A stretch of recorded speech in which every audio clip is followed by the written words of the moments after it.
tarde a todos. É um prazer enorme estar aqui, é um espetáculo esse evento. E eu vou falar um assunto um pouco diferente, talvez seja também a democratização, mas dessa vez a democratização do dinheiro. Em 2008, o mundo testemunhou o início de dois grandes experimentos monetários. Mas em comum, esses experimentos têm apenas a data de início, porque não poderiam ser mais distintos. Um é coercitivo e o outro é voluntário. Um desses experimentos é liderado por esse grupo de pessoas. Esses são os banqueiros centrais mais poderosos do planeta. São os donos das impressoras de dinheiro, das moedas de reserva como o dólar, o euro, o ien ou a libra. E esse é um experimento que tem o apoio de quase todos os economistas, da maior parte dos economistas. Só que é um experimento um pouquinho diferente, porque os participantes desse experimento não têm alternativa, são obrigados a participar, como se fossem cobaias. Mas não é desse experimento que eu quero falar, até porque daqui nada de bom vai sair.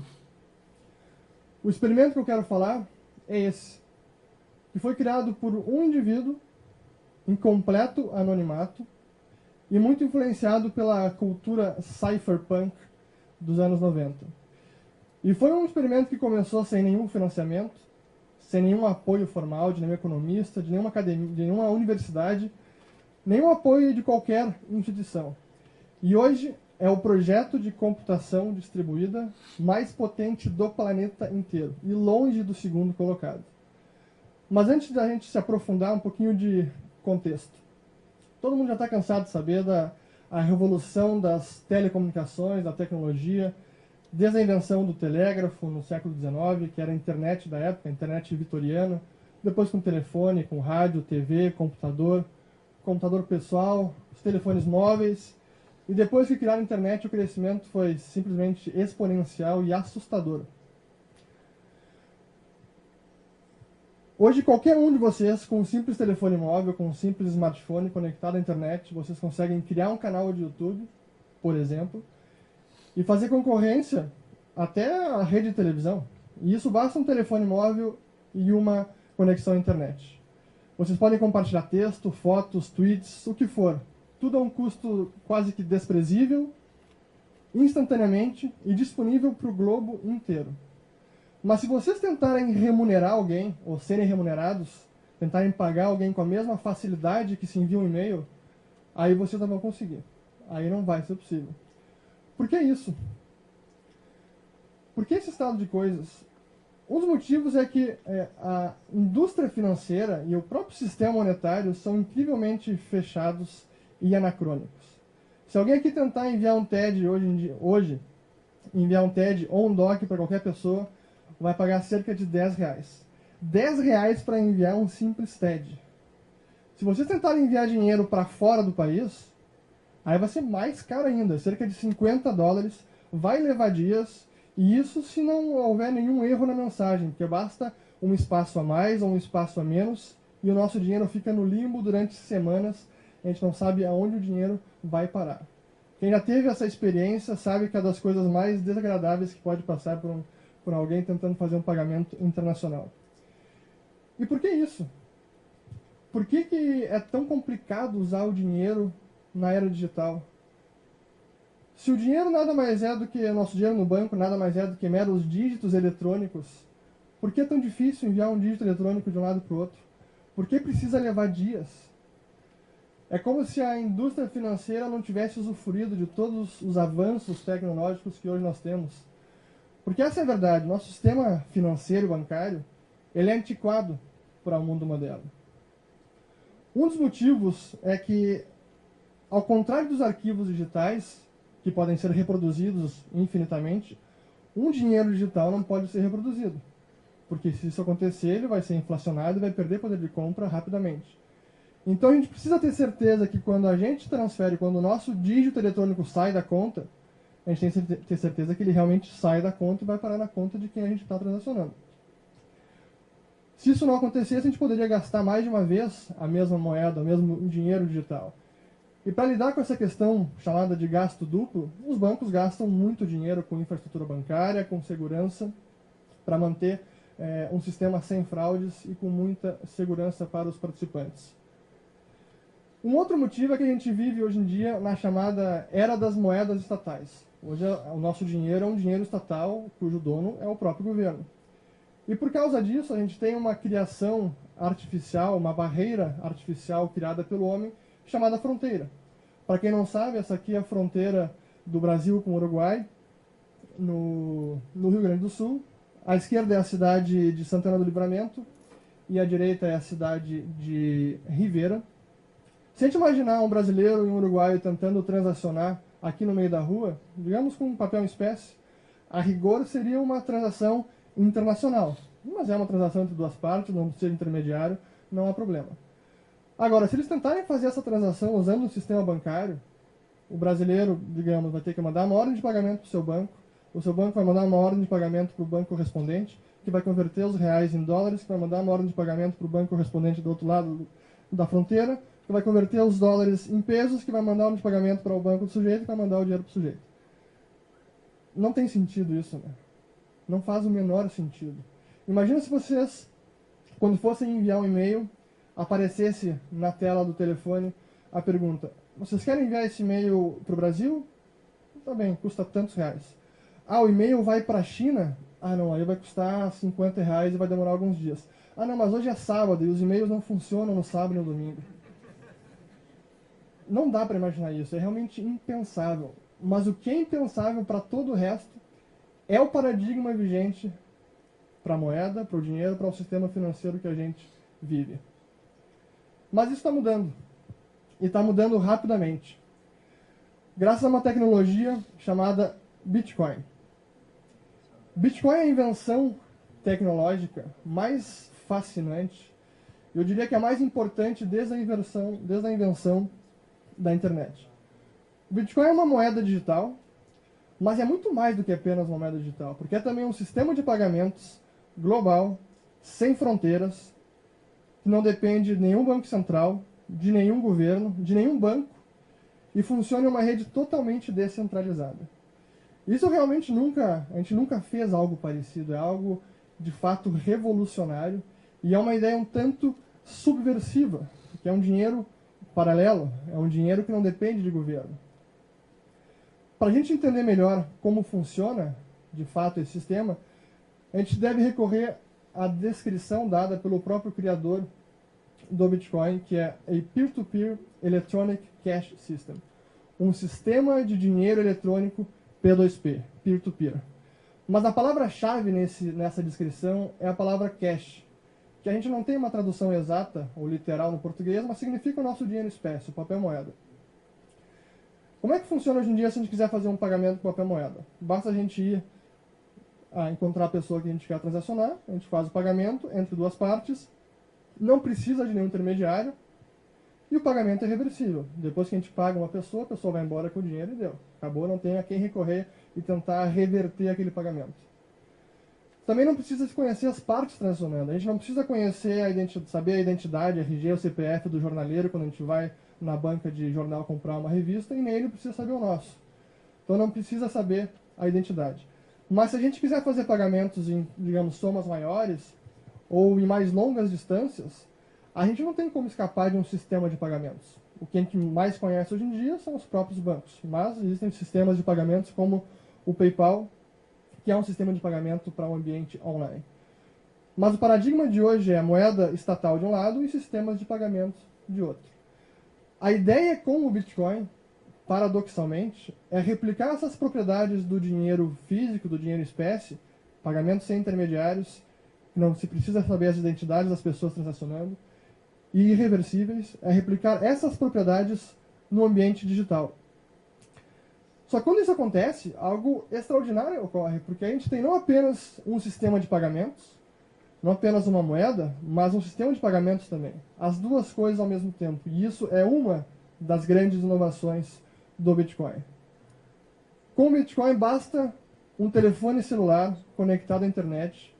Em questões de segundos vocês baixam um aplicativo, uma espécie de carteira digital, e se conectam nessa plataforma financeira internacional com a possibilidade de transacionar com qualquer pessoa, em qualquer lugar do planeta, transferindo qualquer soma de dinheiro a um custo ridículo, sem precisar comprovar renda, dar comprovante de endereço e nada disso. E sem correr o risco da conta ser confiscada ou bloqueada, ou qualquer pessoa tentar impedir você de transacionar, ou então inflacionar a sua moeda digital, corrompendo o poder de compra dela. É realmente revolucionária e subversiva uma tecnologia como essa. Mas quem é que criou ela, né? Quem é que teve essa ideia tão louca e fora da caixa? No auge da crise financeira de 2008, foi em outubro, um cara chamado Satoshi Nakamoto publicou uma mensagem, enviou uma mensagem para uma lista de criptografia online, onde ele dizia que estava criando um sistema de dinheiro eletrônico P2P. E nessa mensagem, ele anexou um paper onde, em 9 páginas, ele descrevia como é que o sistema funcionaria. Isso foi em outubro de 2008. 3 meses depois, ele disponibilizou o sistema para quem quisesse começar a baixá-lo e construir a rede do Bitcoin, em janeiro de 2009. E o Bitcoin é a primeira moeda que se diz descentralizada. É a primeira moeda digital descentralizada. E por que se diz que é a primeira descentralizada? Porque outras tentativas de fazer uma moeda digital no passado sempre acabavam tendo o mesmo problema quando lidavam com a questão do gasto duplo. O que é o gasto duplo? Eu vou retomar. Imagine que o dinheiro digital seja nada mais do que um arquivo de computador, que para enviar para outra pessoa, basta anexar a mensagem, anexar o arquivo na mensagem e enviar. A gente sabe que quando a gente anexa um arquivo num e-mail, por exemplo, o arquivo original não é apagado do computador. Se a gente quisesse anexar esse mesmo arquivo e enviar para outra pessoa, é plenamente possível. Se esse arquivo é um dinheiro digital e a gente pudesse gastar 2 vezes esse dinheiro, isso seria um problema. Para lidar com essa questão do gasto duplo, as outras tentativas de se fazer uma moeda digital sempre empregavam um terceiro de confiança, uma entidade centralizada, um ente responsável pela validação das contas para assegurar que não houvesse fraude e também responsável pela emissão de moeda digital. O Bitcoin foi o primeiro a conseguir resolver esse problema do gasto duplo de forma descentralizada. Não existe uma entidade central no Bitcoin. Não existe uma empresa responsável pelo Bitcoin. Não existe um dono desse sistema. É um protocolo de comunicação. Assim como são os protocolos de comunicação da internet, TCP/IP, não existe um dono desse protocolo. Essas informações por si só já causam muita perplexidade, porque é um modelo de segurança que ele é o inverso do que a gente conhece. E a primeira pergunta que vem à cabeça, mas se não tem ninguém controlando, quem controla? Se não tem ninguém fazendo a segurança, não tem ninguém responsável individualmente por essa tarefa, quem é que faz a segurança do sistema? Quem é que emite moeda? Qual é o lastro dessa moeda?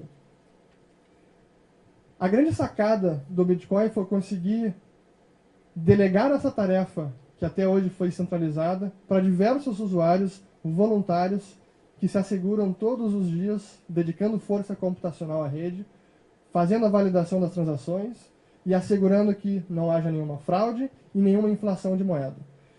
E essa que é a quebra de paradigma, porque ao invés de ter apenas uma entidade unicamente controlando um sistema, onde ninguém sabe o que está acontecendo nele, o Bitcoin inverte esse modelo de segurança, onde as transações são todas completamente transparentes, mas não se sabe quem está transacionando, e todos os usuários estão constantemente monitorando, inspecionando e auditando o que ocorre no sistema.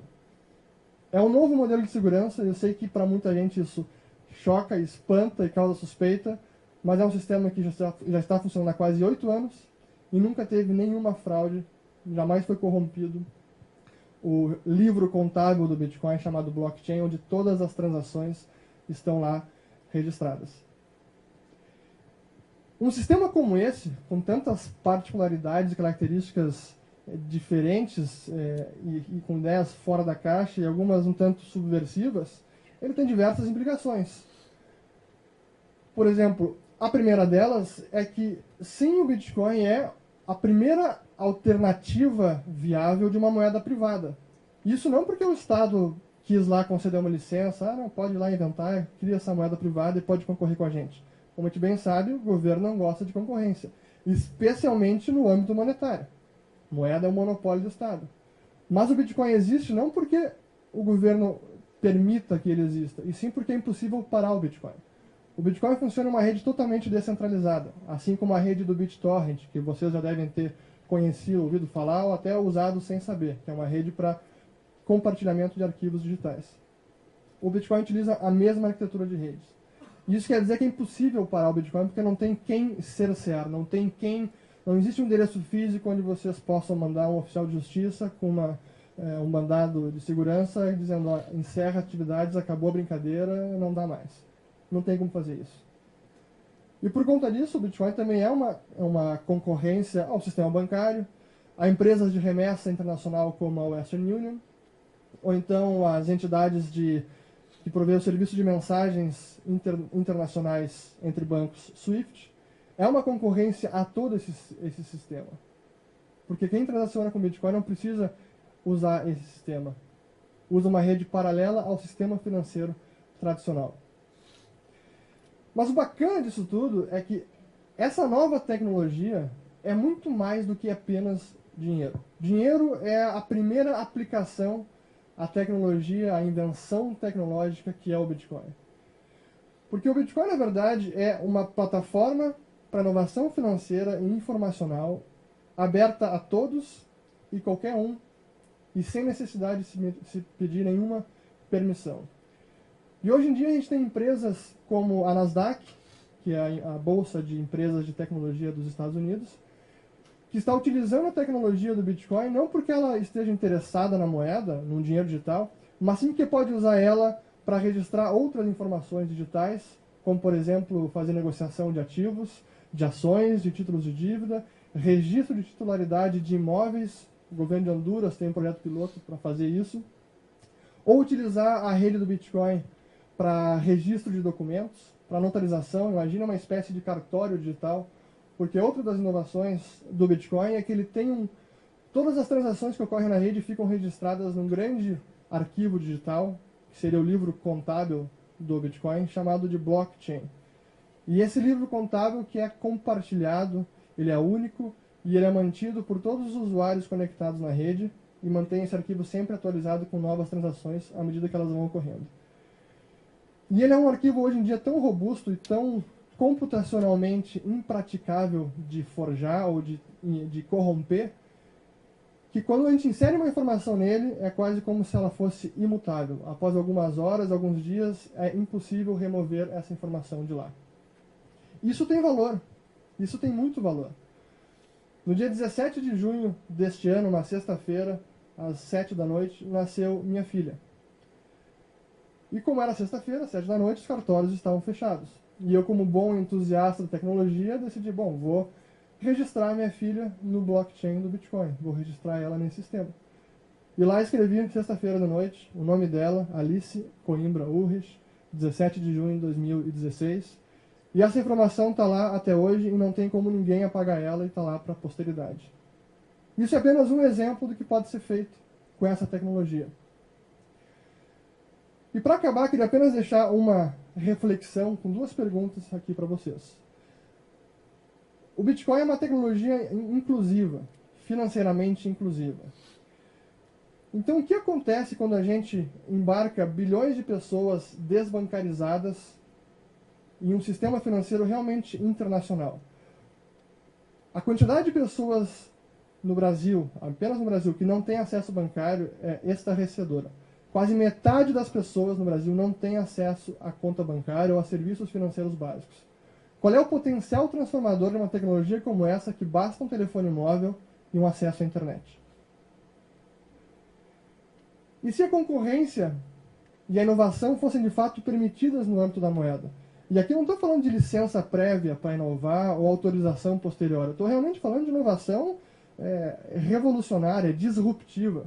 Se realmente a gente tivesse um ambiente de inovação e de liberdade para inovar no âmbito da moeda, será que a gente teria uma moeda melhor ou uma moeda pior? Será que a gente teria uma moeda mais ou menos inflacionária? Será que a gente teria talvez uma forma de moeda que hoje em dia a gente nem consiga prever e muito superior ao que a gente tem hoje?